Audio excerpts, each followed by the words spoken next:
CS coaching centre में आप लोगों का स्वागत है।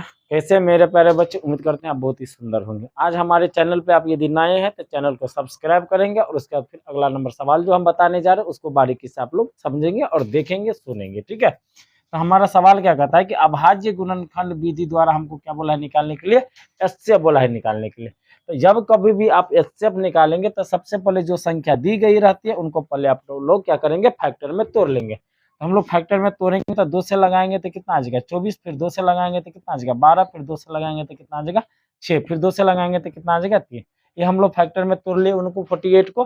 अब 144 को तोड़ते हैं, यानी 144 को 2 से लगाएंगे तो 7 दूनी 14, 72 आ जाएगा। फिर 2 से लगाएंगे तो 36, फिर 2 से लगाएंगे तो 18, फिर 2 से लगाएंगे तो 9, फिर 3 से लगाएंगे तो 3। इनको भी हम लोग फैक्टर में तोड़ लिए। अब क्या करेंगे, फैक्टर में जब हम लोग तोड़ लेंगे तो फैक्टर में तोड़ने के बाद हम इनको सजा लेंगे। तो 48 को जब आप सजाएंगे तो 2 कितने बार, 1 2 3 4 बार है। उसके बाद कितना है 3, तो यहाँ पे लिख लिए। ठीक है, अब 144 को लिखेंगे तो 144 को क्या लिखेंगे, 2 कितने बार, 1 2 3 4, तो 2 4 बार लिख लेंगे। उसके बाद 3 कितने बार है, 2 बार, तो 3 गुने 3। समझ में आ गया होगा। अब क्या करेंगे, जब आ गया तो उनको देखेंगे कि दोनों में कौन कौन सी संख्या आ रही है, उनको हम लोग कॉमन ले लेंगे। इन दोनों में है, इन दोनों में है, इन दोनों में है, और इन दोनों में है, और इन दोनों में है या नहीं।